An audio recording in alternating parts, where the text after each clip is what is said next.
る熱情、私の超不規則に飛び回り、あなたの手にリンプをつけた鏡の指ほどいて、唇からシワへと許されないことならばなおさら燃え上がるの。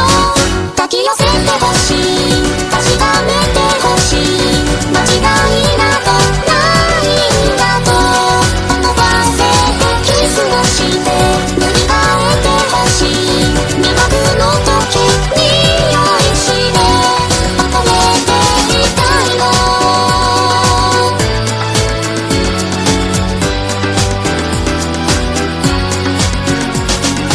束縛してもっと必要として愛しいなら執着を見せつけて、おかしいのがたまらなく好きになる。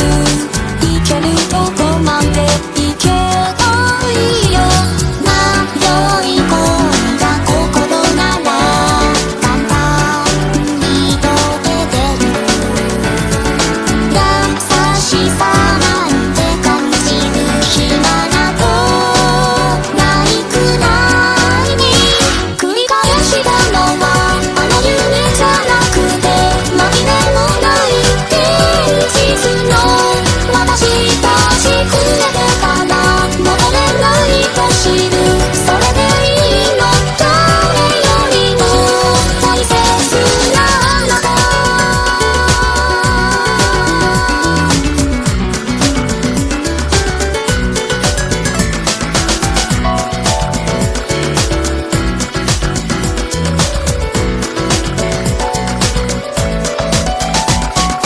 夜明けが来ると不安で泣いてしまう私に、大丈夫と囁いたあなたも泣いていたの。抱き寄せてほしい、確かめ